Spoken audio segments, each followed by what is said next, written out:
The Intelligence Committee is one of the most important and influential committees in the House of Representatives. It oversees the activities and programs of the U.S. intelligence community, which includes agencies such as the CIA, the NSA, and the FBI. The committee also reviews and approves major national security legislation and conducts investigations into matters of intelligence and security.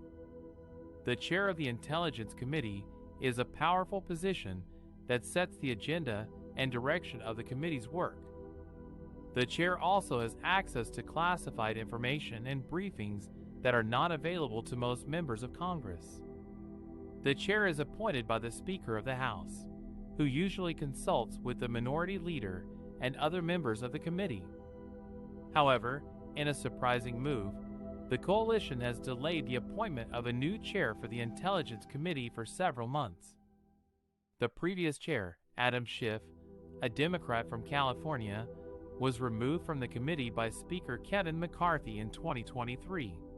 Schiff had led the impeachment inquiry against former President Donald Trump in 2019, which had angered many Republicans and Trump supporters. The reason for the delay in appointing a new chair is unclear. Some sources say it was due to a dispute over the ratio of Democrats to Republicans on the committee, while others speculate that it was part of a political deal with some crossbenchers who wanted to join the committee. The coalition has also been accused of playing politics with national security and breaking the tradition of bipartisanship on the committee. The delay in appointing a new chair has serious implications for the oversight role of the Intelligence Committee. Without a chair, the committee cannot hold regular meetings, hearings, or briefings. It cannot review or approve any legislation or budget requests related to intelligence or security. It cannot conduct any investigations or inquiries into matters of national interest or concern. It cannot provide any guidance or feedback to the intelligence community or hold it accountable for its actions.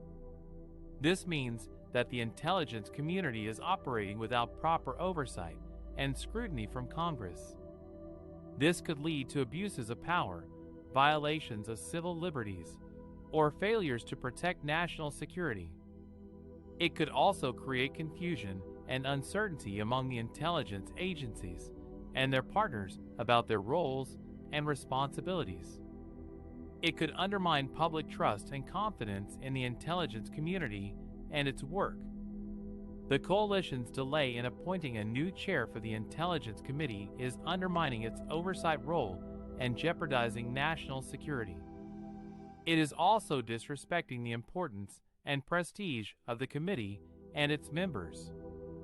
The coalition should act swiftly and responsibly to appoint a new chair for the Intelligence Committee and restore its functionality and credibility. In this section, I will explain how the coalition has refused to share crucial information with the opposition on national security matters and how this undermines trust and accountability. National security is one of the most important responsibilities of any government.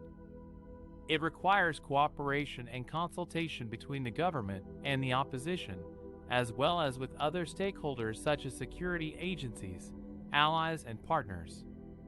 However, the coalition has repeatedly failed to uphold this principle and has instead used national security as a political weapon to attack and undermine the opposition. One example of this is the coalition's plan to change the membership of the Parliamentary Joint Committee on Intelligence and Security, PJCIS, which is the main oversight body for national security legislation and operations. The PJCIS has traditionally been a bipartisan committee that only includes members from the major parties who receive top-secret briefings from ASIO and other agencies. The PJCIS also has input into major national security legislation and can make recommendations to improve it. However, the coalition has proposed to increase the number of members on the PJCIS from 11 to 13, which could allow them to appoint 1 or 2 crossbenchers as part of a backroom deal. This could compromise the confidentiality and integrity of the committee as well as give the coalition an overwhelming majority that could override the opposition's views. The opposition has accused the coalition of playing politics with national security and breaking the historic tradition of bipartisanship on the PJCIS. Another example of the coalition's refusal to share crucial information with the opposition is their handling of foreign interference threats. The coalition has created a new portfolio of countering foreign interference, which is led by Peter Dutton, who is also the new Liberal leader and opposition leader. However, the opposition has raised concerns that this portfolio is not transparent or accountable, and that it could be used to smear political opponents or critics of the coalition.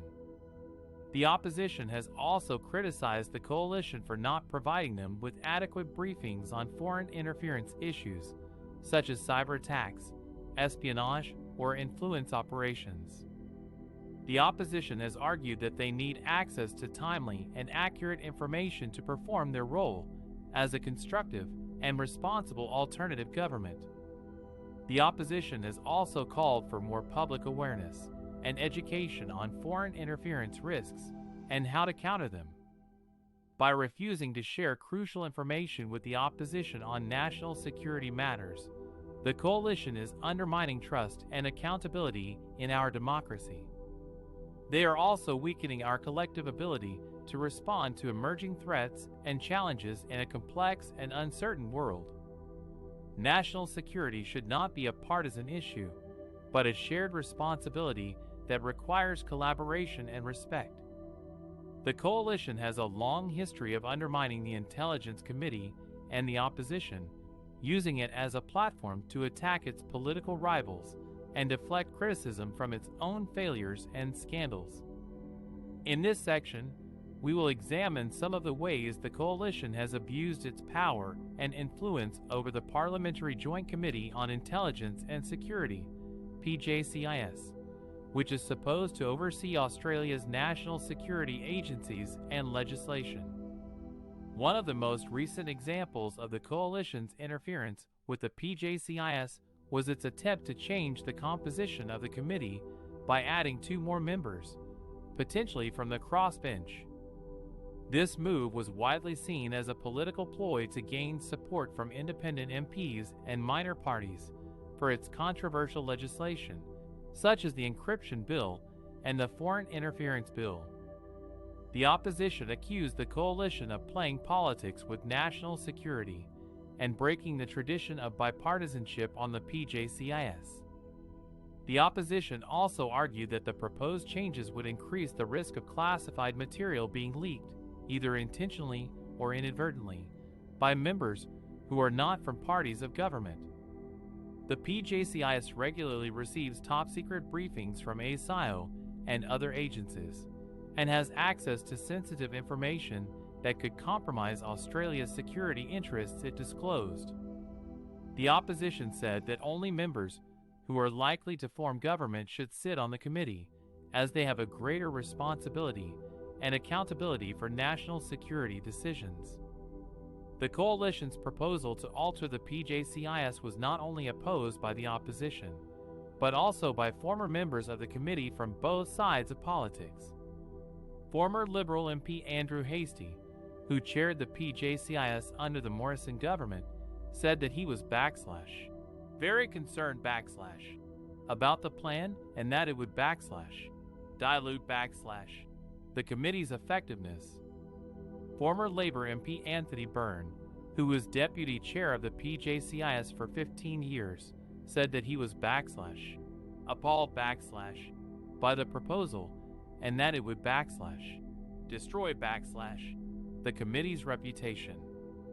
The coalition's attempt to change the PJCIS was not an isolated incident, but part of a pattern of politicizing and undermining the Intelligence Committee and the opposition. The coalition has repeatedly used the PJCIS as a platform to attack the opposition and deflect criticism from its own failures and scandals, such as its mishandling of the submarine deal with France, its inaction on climate change, and its corruption allegations. The coalition has also tried to influence or intimidate the PJCIS into endorsing its legislation without proper scrutiny or consultation, such as pressuring it to rush through its encryption bill in 2018. The coalition's behavior towards the PJCIS and the opposition has damaged Australia's national security and democracy. It has eroded trust and cooperation between the major parties on matters of vital importance to Australia's safety and sovereignty. It has also undermined public confidence in the integrity and independence of Australia's intelligence agencies and oversight mechanisms.